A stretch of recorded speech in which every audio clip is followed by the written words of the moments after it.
Okay, we're live. Hi, this is William Ramsey. Welcome to William Ramsey Investigates. I have a very special guest for today's show. His name is Brian Regal. He comes to us from New Jersey and has written a really interesting book. I really enjoyed reading it. It's really about Americana and kind of paranormal things, but really about American history from the past to the present. Title of the book is The Secret History of the Jersey Devil: How Quakers, Hucksters, and Benjamin Franklin Created a Monster. And Mr. Regal wrote it with another author. His name is Frank J. Esposito. It was published in 2018. And Brian Regal, Dr. Regal, teaches at Kean University in New Jersey, so he definitely has a imprint there on that state. This is not his first book. He's written a book titled Human Evolution. Also, Henry Fairfield Osborn, Race and the Search for the Origins of Man. Another is Human Evolution, A Guide to the Debates, as well as Searching for Sasquatch, Crackpots, Eggheads, and Cryptozoology. That looks really interesting too. He also has had some career highlights. One is a 2-year fellowship at the Mary Baker Eddy Papers Project from 1999 to 2001.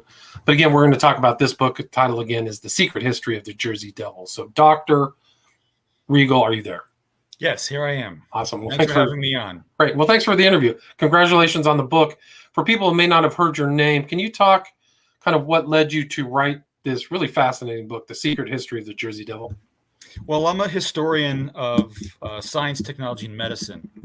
And several years ago, a colleague of mine, Dr. Frank J. Esposito, here at Kean University, we're both in the Department of History. He's a Native American scholar and a historian of New Jersey. And we were talking one day in the lunchroom in the cafeteria, and we both sort of at the same time said, we should do something together. And then we both blurted out, let's do something on the Jersey Devil. And we had come to that decision because there's a lot of material on the Jersey Devil legend out there. There are books and articles and websites, and there are groups of people who go out looking for this in the Pine Barrens. And the problem we had with this material is that it was mostly intensely uninformed, based on virtually no evidence, no facts. A lot of regurgitating the same tired old stories over and over and over again, without any attempt to find out the reality, the facts, the data behind all this. And both Dr. Esposito and myself are trained academic historians, and we said, but we did what historians call historiography. We went out and looked at all the works we could find written about the Jersey Devil, and we did a quick analysis of them. And we decided that they were all lacking, in large part because the vast majority of people who were writing about the Jersey Devil were not trained researchers, not trained historians. This is an issue that kind of plagues cryptozoology, mystery hunting, all those areas that are very popular. People get into these filled with a lot of passion and energy, but no training or very little training. And so what Dr. Esposito and I did was we decided, well, if we're going to do this, let's do it the way historians do this job. And so we thought that was a good idea. And so we did what historians do. We launched into the primary sources. We went digging through archives and libraries and museums from Boston to Washington, D.C., looking for every scrap of material we could find on the subject, even tangentially related things. Because another problem that sort of mystery hunters have is a kind of hyper-focused way of looking at whatever mystery they're trying to examine. And, the old, they don't see the forest for the trees sort of thing, because they get up so close to it that they don't notice collateral material just off to the left or the right. And so that's what historians are trained to do. We don't just look at the Bermuda Triangle, and we just Google Bermuda Triangle, and whatever comes up, well, I guess that's all there is. Right. But I would probably, sorry to interrupt, but I would probably say that all of the ghost hunters or the people hunting for the Jersey Devil, most of them do not know the history or the origins of the legend or how it Right, became. because they're not trained in how to look at this, and they're reading work that's been done by people who were not trained to do this. And so that was the approach we took, which is not particularly unusual for us. That's what we do. That's what we learned to do in graduate school. That's how we write all of our books and our articles, and that's how we lecture about this material. Primary source, fact-based research, and we follow it wherever it goes. If it goes off to the left, it goes off to the left. If it goes off to the right, it goes off to the right. We don't work with a preconceived notion. Frank and I had a couple of ideas when we started this thing. We thought, well, maybe this is a story that began as a kind of multi-retelling of what we call a monstrous birth during the colonial period. For a long time, people, when a child or an animal was born deformed, today we understand, today we understand that birth defects are genetic. There's something in the DNA. They can be environmental. There's a number of, many reasons why both humans and animals are occasionally born deformed. But back up through the colonial period, even into the 19th century, people didn't really understand that. And so the way they had of explaining, a two-headed baby or, a five-legged goat was to look for supernatural explanations or theological explanations. And they always blame the mother. It's always the mother's fault. It's never the father's fault. And this is really a glaring thing in the Jersey Devil story, because one of the central characters to the thing is somebody called Mother Leeds. She's the one who gives birth to the Jersey Devil. But anyway, so that was what we decided to do. So we began going through, and rather quickly, we discovered that there was a goodly amount of historical material out there. And again, this idea of looking off to the side, not always just focusing on the one bit, we found a lot of ancillary material, which led us to information about this story that no one had ever thought of before or gone after. Because again, getting back to this notion of sort of following the trail, but not looking off to the left or right, just kind of hyper focused on the trail and not missing the creature standing right next to you because you're not looking for it. And you don't even know it's there because you didn't bother to look up. Right. So then where does the gestation, the very beginning of the Jersey Devil, where does it start and who does it start with? Not just this woman, but it was within the context of this kind of supernatural theological worldview, correct? Yeah, but it starts off as something non-monstery at all. Really, what we have here is not the story of one monster. It's the story of two. There's the Leeds Devil, which is the original incarnation. And then the Jersey Devil actually doesn't come along until the early 20th century. So for most of the history of this story that we wrote, the people involved would never recognize the name Jersey Devil. They would have understood the term Leeds Devil, because this is all about the Leeds family, and particularly the protagonist of the story is a guy named Daniel Leeds, who is an English Quaker who comes to what is then West Jersey in the 1680s. He and his brother and his father. His mother doesn't come along because she dies of smallpox and is buried back in London. And they decide to come to this land called Jersey to start anew, to create new lives, to conquer worlds, all that kind of stereotypical immigrant story thing. And they settle in a town called Burlington on the Delaware River, which is still there. It's still a thriving city, kind of north of Philadelphia. And at the time, Philadelphia doesn't actually exist yet. Burlington is actually older than Philadelphia. And so Philadelphia begins to grow during Daniel Leeds' lifetime. And ironically, the story, The Jersey Devil, ends in Philadelphia. So it's it starts in this one place and then winds up in this other one. But Daniel Leeds is a really interesting guy. The early part of the book is in large part a biography of Daniel Leeds and the Leeds family. And he has this, because he was a Quaker, he couldn't go to college in England, because at the time you couldn't go to university, you couldn't go to Oxford, you couldn't go to Cambridge unless you were an Anglican. And in order to do that, you had to sign basically a contract when you entered college that said you will believe in the Anglican religion and you will follow the Anglican rules and laws and all these things. And Quakers refused to do that. They said, no, we're not going to follow Anglicanism, also called the Church of England.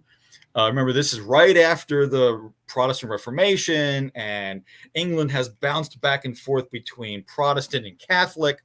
And one of the offshoots of all this are the Puritans, the Anglicans, and the Quakers. Now, there are a bunch of others, but those are the ones that are of interest for our story here. And the Quakers said, we're not going to do this. It's against our religion. And so there was a lot of anti-Quaker sentiment in England, anti-Quaker laws, rules that said, more than a couple of Quakers couldn't congregate on a street corner or they'd be arrested. Daniel Leeds' father was arrested and held in the Tower of London, basically for little more than being a Quaker. And so actually they didn't call themselves Quakers at first. They called themselves the Society of Friends. And they still do that. The term Quaker was used by sort of enemies of their religion, because within the Friends' sort of theology and practice and ritual, they did a lot of dancing. And they would tell people that the reason we dance is because we are filled with the Spirit of the Lord. And so people who didn't like them, to make fun of them, would say, look at the Friends, they're quaking all over the place. And so they started referring to them as Quakers, and in a way that is not particularly unusual when a group is, when a derogatory term is used for a group, that group will embrace that term. Even though it's meant as an insult, they embrace it and they use it themselves, and that way the insult is taken out of it. You can't make fun of us by calling us something we call ourselves. Right. So that's why they come to be known as the Quakers.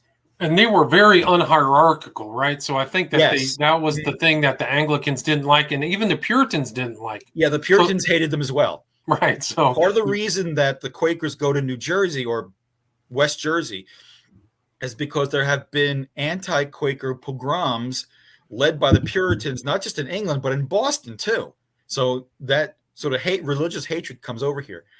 One of the things that Frank and I really tried to bring out in this book was that the story of the Jersey Devil isn't just some sort of mildly interesting, urban myth, colonial myth, monster story from the pine lands, from the hinterlands.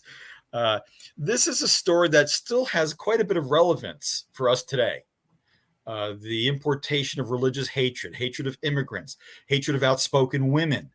There is political duplicity in this story that makes the stuff that goes on today seem almost tame by comparison.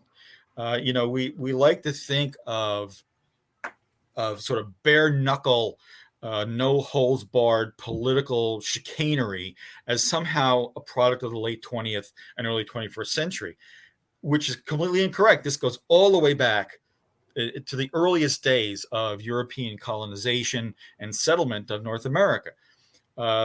And so Daniel Leeds wants to bring, he's not formally educated, but he's an autodidact, which most Quakers are. He reads, he's self-taught. He reads science, he reads theology, he reads history.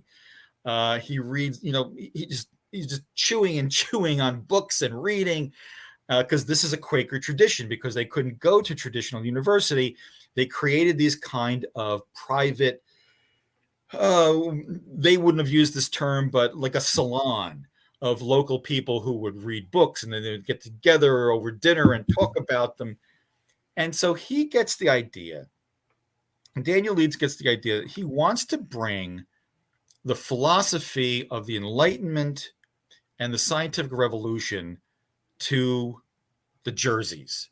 And remember, today, when people think of New Jersey, they think of Bruce Springsteen, they think of the Sopranos, they think of, oil refineries and the turnpike and these big, dark cities like Newark and Camden and Trenton. But at the time this story is going on, West Jersey is the edge of the empire.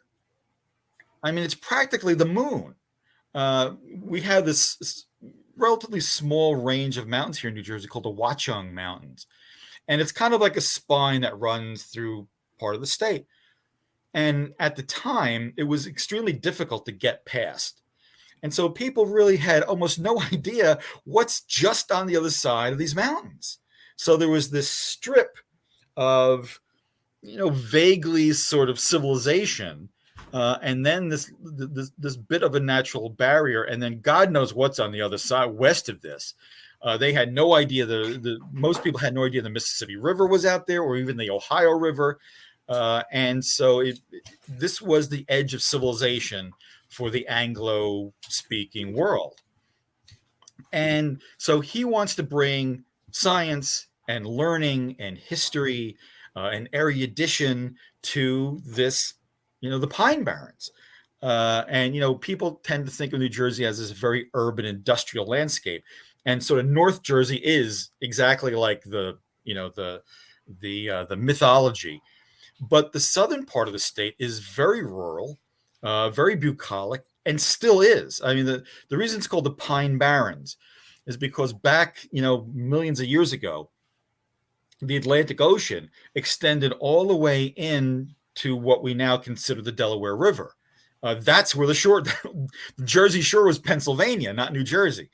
And so over time, over vast amounts of time, the ocean receded and left this flat coastal plain where pine trees begin to grow. And so you have this really huge area of pine forest that even in the 21st century is still fairly remote. The turnpike goes through it, the parkway goes through it, but you have these little secondary roads. And I've been there.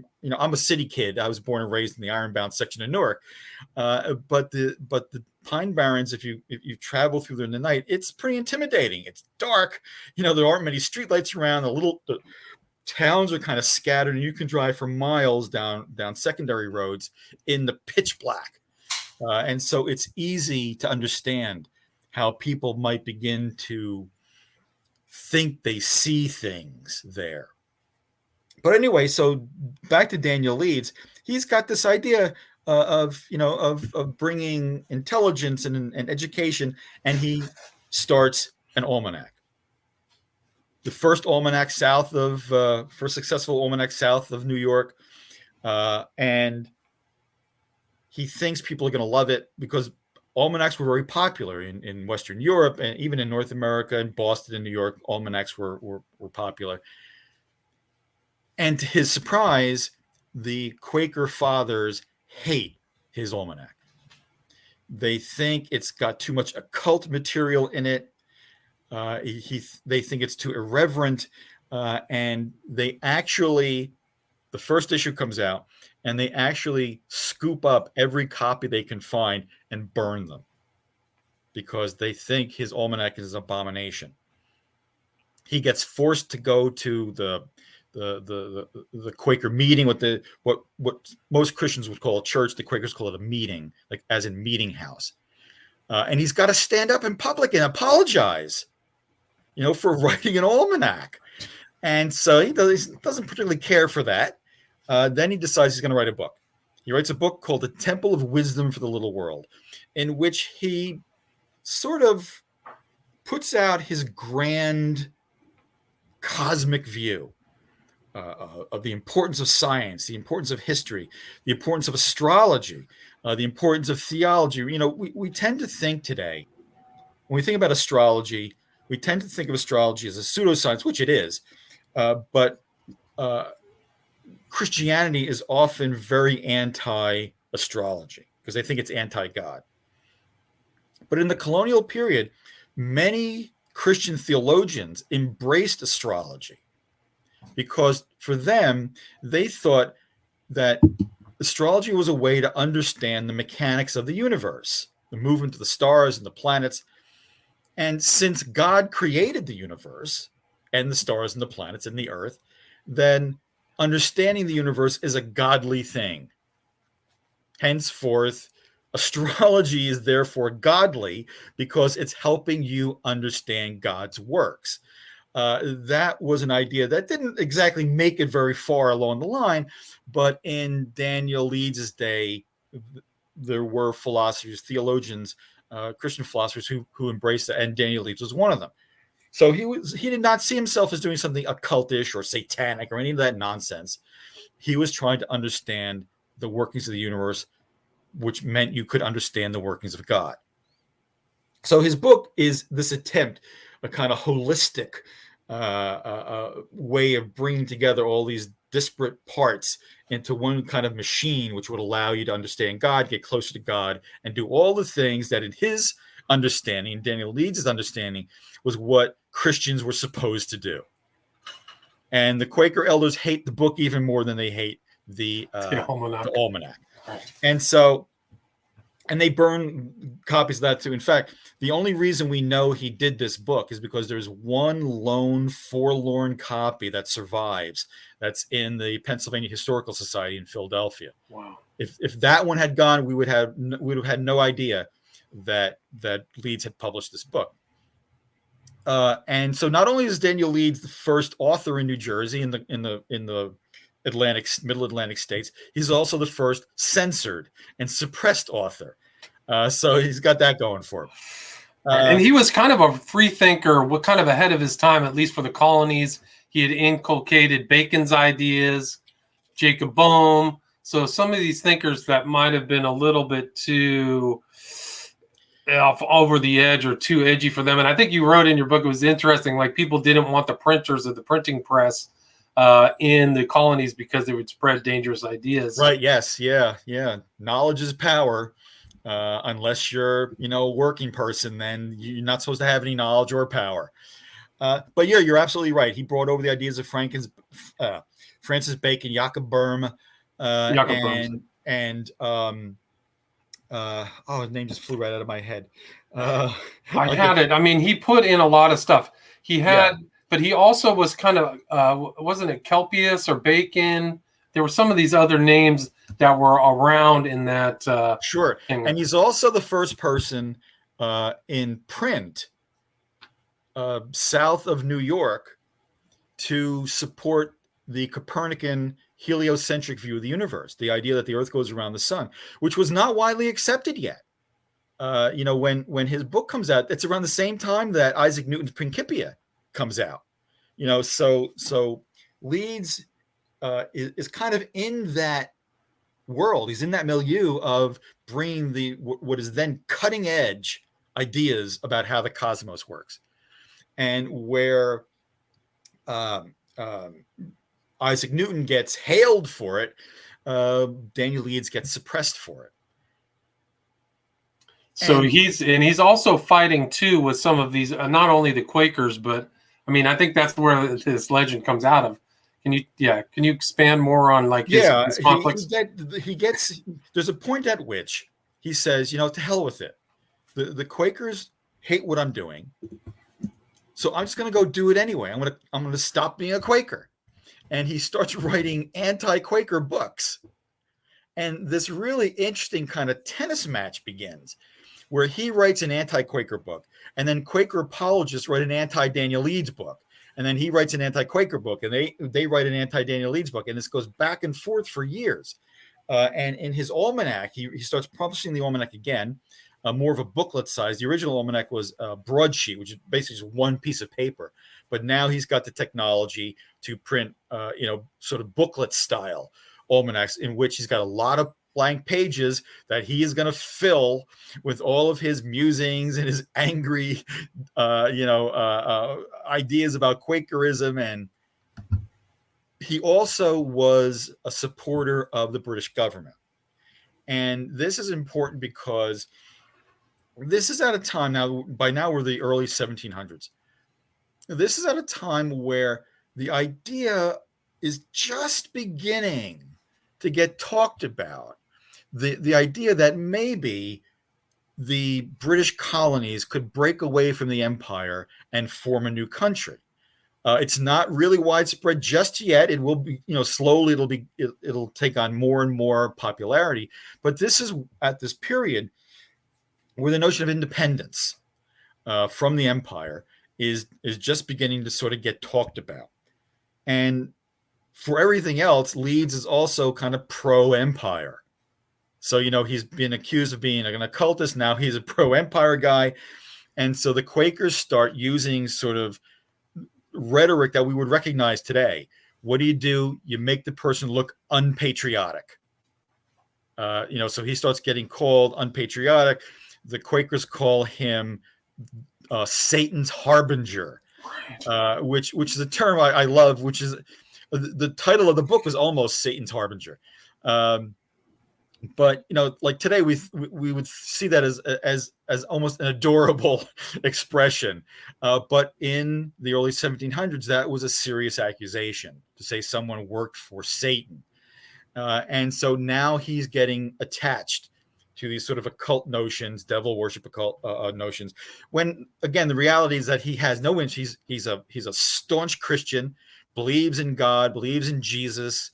Has no interest in Satan or anything like that, but it doesn't matter what he's doing. His enemies are spreading these kinds of lies.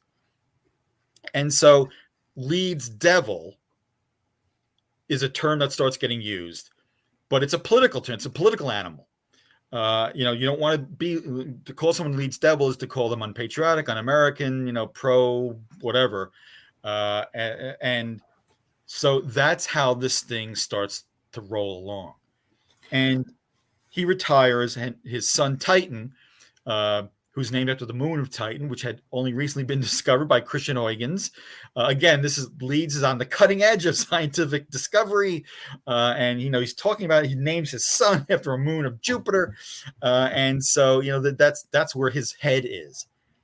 And so Titan takes over. Now, Titan isn't as politically active as his dad, but he takes over just as a young man from Boston shows up in Philadelphia, and he starts to publish an almanac as well. And of course, this is Benjamin Franklin.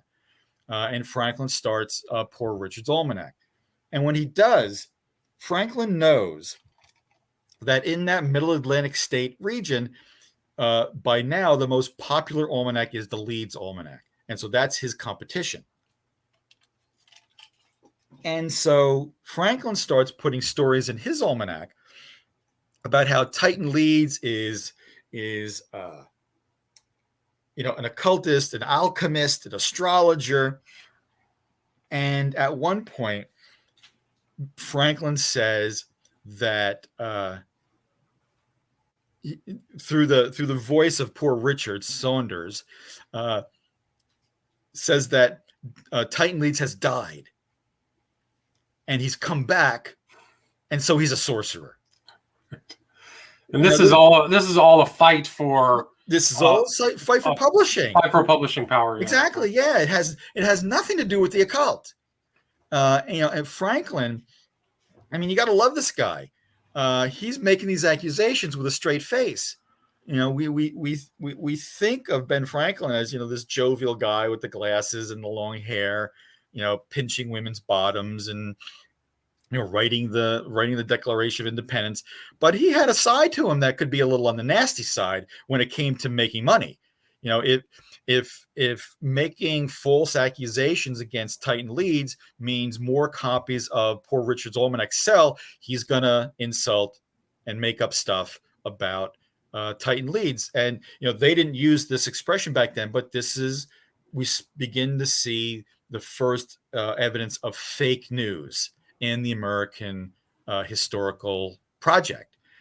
And Titan Leeds tries to defend himself, and he calls Franklin a liar and a scoundrel. And Franklin keeps a straight face. He says, well, I don't know who this person is who's insulting me, but it couldn't have been my friend Titan Leeds because he's dead. And so he's just pulling this stuff out of where, and it's working. But it's it's almost fake news, but it's also like what you would call a beef today, where it's fake, but it's generating interest and friction, and people are which buying is the point. Right. Which is the point all along. Controversy sells. The old journalistic saw, if it bleeds, it leads. The more controversial. I mean, we've seen this today, with stuff like Ancient Aliens and, mythical America and, Jersey Devil. Jersey Devil, Templars bringing the Ark of the Covenant to North. This is all nonsense. But it's promoted in books and in TV because people, not because they think it actually is occurring, but because they know people will buy it and watch and all of that. So, if you want to look for the origins of modern American, spectacular, sensational media, look to the story of the Jersey Devil. Right. And so the Leeds Almanac dwindles, Poor Richards becomes famous, and we go on through the 18th century into the 19th century. And in the Pine Barrens, there are these sort of local stories. The story almost goes extinct.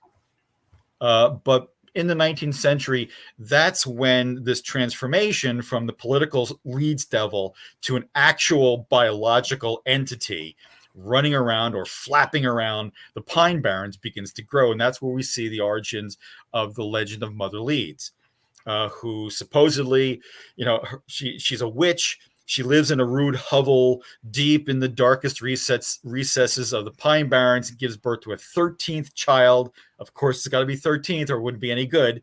You got to stick with the mythological tropes. Right. No third child ever goes on a rampage. No 14th child ever goes on a rampage. It's always the 13th child. And so, according to this story of Mother Leeds, the child comes out grossly deformed with wings and hooves like a little horse. And instead of running out the door, it climbs into the chimney and out the chimney and spends the next several centuries accosting innocent passersby on various highways and byways of the Pine Barrens. Right. And so the myth lives on. So people are seeing it. I think I saw the Jersey Devil. Well, so the term Jersey Devil doesn't exist yet. Okay. The term Jersey Devil, it's still the Leeds Devil. This will go all the way through the 19th century into the early 20th. Because, No, please continue. Okay. In Philadelphia, the story comes back to Philadelphia. There is an establishment, an amusement house called the 9th and Arch Street Dime Museum, which was very popular. Dime museums were really popular in the late 19th or 20th centuries. Think of a kind of traveling circus sideshow, but in a building that doesn't move around. That was a dime museum. They call it a dime museum because it costs you 10 cents to get in. And 1905, 1909, the museum is actually kind of faltering a little bit. Because, just like today, sensationalism attracts people momentarily, but then you got to get a new sensation, because if you don't, then people lose interest. And so what the Dime Museum was doing, which had been it's kind of falling off. And they see these stories about strange footprints in the snow around Mount Holly and Burlington and out to Atlantic City. And they think, well, this might be something we could spin into something. And some reporters go out and they're talking to people. Well, what did you see? What did you see? And a couple of people they talked to said something to the effect of, well, when I was a little kid, my great-great-grandfather told me the story about the Leeds Devil. And by now, the political aspect of it had been forgotten. And now it's a monster. And when the guys at the Dime Museum heard this, they thought, this is it. This is going to save us. We'll create the story about a monster, the Leeds Devil, running around, and we'll make drawings and But then they said, well, the term Leeds Devil doesn't really sing. It's got no pow. And so they sit around and think about it, and then suddenly it hits them. Jersey Devil. And, genius. And so they start saying, the museum says, the Jersey Devil's running around. It's killing and eating people. And we have captured one. And it's going to be on display in the Dime Museum. And they actually had a Jersey Devil on display, but obviously it's not a Jersey Devil because there is no such thing as a Jersey Devil. It's a kangaroo. They find a kangaroo. They get a kangaroo. They rent a kangaroo in 1909, Philadelphia, and they paint it green, and they put little fake wings on it, and they put it in a cage, on a dark stage, and they bring the rubes in, a dozen at a time, and the light comes on, and they got the little kid standing off in the corner with a long stick with a nail in it, who stabs this poor kangaroo and causes the kangaroo to start jumping around. And, people are affrighted and screaming. They run out the door, and then they bring in the next group of people, and this thing starts over again. And this goes on for like 2 weeks.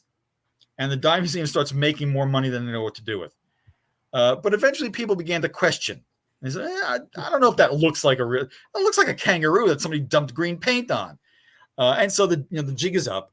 And the Dime Museum guys come out and say, look, yeah, we faked this. And at one point someone says, well, why did you do this? And they were like, what do you mean? We're a Dime Museum. That's what we do. We fake stuff. Why would you even think this was real? And so the genie's out of the bottle, but people start claiming they actually see this thing in the woods. And that's really where the modern version of the Jersey Devil story begins, because all that political stuff, colonial America and the Quakers and book publishing and all that all gets forgotten because that's not as sexy as a kind of emaciated horse with wings running around the Pine Barrens attacking people. Right. And so that's how we get the story as we know it today. And that's it. And I mean, it's entered into kind of the cryptozoology, mythology. People tell stories about seeing it. I think you mentioned that X-Files had a section. Sure. Had one. So it really is part of kind of like the Americana. It's really fascinating book. I loved reading this book. Really interesting. So we're kind of at 37 minutes, right about 40 minutes. I mean, there's a lot more information in the book. I'd really recommend people go check out The Secret History of the Jersey Devil. It's very well written and really historically, as a historical piece of colonial America. Really, that section's fascinating. Do you have anything you'd like to add or anything I missed before we wrap it up? No, I think that's it. You can find it. It's in paperback now. You can find it on Amazon and, other places. It's pretty easy to find. The paperback is, I think it's like $20 now, something like that. I mean, that's about the going rate for a book. Yeah. What for people who want to reach out to you, do you have social media that Yeah, well, you can, if you just Google my name, you'll get my Kane University webpage. And you can see the courses I teach. I teach courses on alchemy, on book history, on the history of science and medicine, and the history of pseudoscience and other things. And you can also read. I do lots of op-ed pieces, which are all there. You can read. I just had one come out a couple of weeks ago on vaccination, the importance of vaccinations, for which I get tons of hate mail. And there should be one coming up on Columbus for Columbus Day. The book I'm working on right now, tentatively titled "Waiting for Columbus," is the history of all the various legends and myths about who, quote unquote, really discovered America. So that'll be out next year from Palgrave Macmillan. And so, I tend to write about, weird stuff off at the fringes. But that's a good question. I mean, the presumption of us is that it was Columbus, right? That nobody had ever been here before. Do you have a working title for that book? Yeah, Waiting for Columbus. Waiting for Columbus. Sorry. Yeah. I missed that. And so it's Brian Regal, Regal, at Kane University. So people probably put that into Google. You'll get the link to his website. You can find my webpage very easily. I'm on Twitter. My Twitter handle is at Tarbosaur, Tabor. Oh no, Tarbosaur, and where I get yelled at on there too. Well, we all get yelled at different spots, so you're not alone. Really excellent book. Really enjoyed reading it. And a great interview. Thank you so much. Again, title of the book is The Secret History of the Jersey Devil, How Quakers, Hucksters, and Benjamin Franklin Created a Monster, by Brian Regal and Frank J. Esposito, published 2018. Thank you so much for your time. Thanks for having me on. All right, take care.